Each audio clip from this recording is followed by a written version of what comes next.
Bonjour les amis, Marc Maillot encore avec vous pour une méditation tirée de deux versets bibliques, dont le premier dans l'Épître aux Hébreux au chapitre 9, le verset 27 qui dit « Et comme le sort de tout homme est de mourir une seule fois, après quoi il est jugé par Dieu, de même le Christ s'est offert une seule fois en sacrifice pour porter les péchés de beaucoup. » Et dernier verset dans le livre de l'Apocalypse au chapitre 22, le dernier chapitre de la Bible, verset 12. « Oui, dit Jésus, je viens bientôt.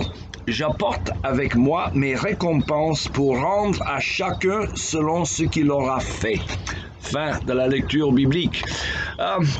Dans une autre vidéo, j'ai fait allusion à l'une des grands personnages du XXe siècle, la sœur Thérèse de Calcutta, qui a reçu le prix Nobel de la paix une année, une des rares occasions où, à mon sens, ce prix fut décerné à quelqu'un qui l'a vraiment mérité.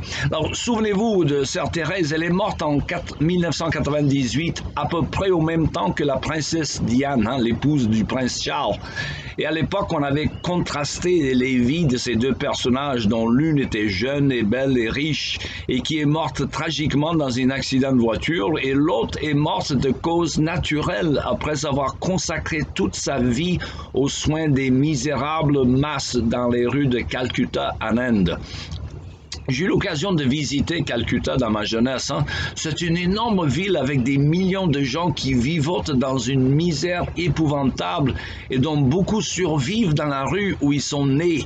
Ils vivent, pour ainsi dire, et ils meurent. Le problème et la raison pour la grande misère de l'Inde est enracinée dans la vision du monde hindou, selon laquelle le monde matériel est ultimement illusoire. Ils appellent ça Maya en sanskrit.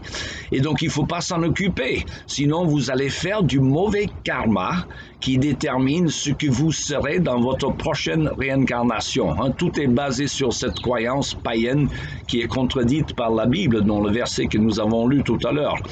Alors, les résultats, c'est que les gens misérables en Calcutta se croient souvent récipients d'une punition à cause de leur comportement dans une vie précédente.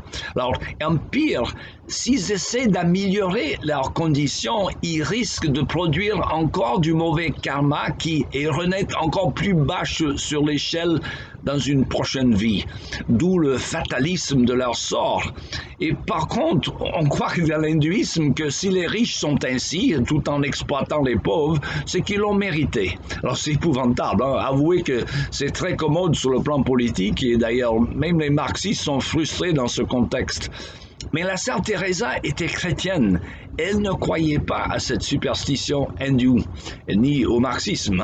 Tout en croyant recevoir sa récompense dans l'au-delà, elle considérait ce monde comme important car créé par Dieu, qui est soucieux de la justice même ici-bas.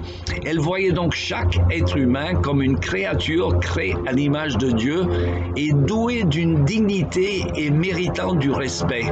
Donc elle avait consacré toute sa vie à soigner des malades afin qu'au moins ils meurent avec dignité. Un jour, un journaliste qui écrivait un article sur elle et l'accompagnait dans sa tournée où elle soignait des malades.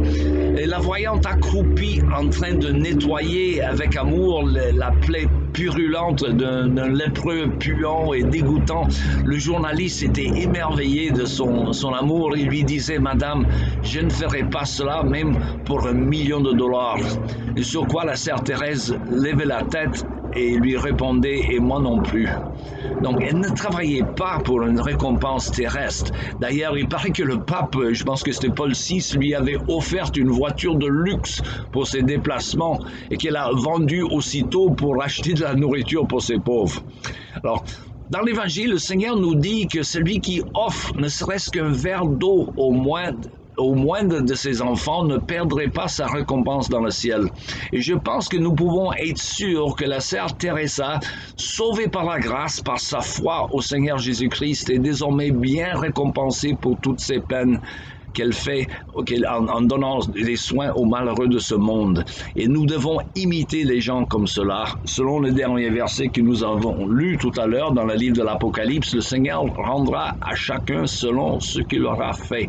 Voilà, il me reste qu'à vous souhaiter une bonne journée et à la prochaine.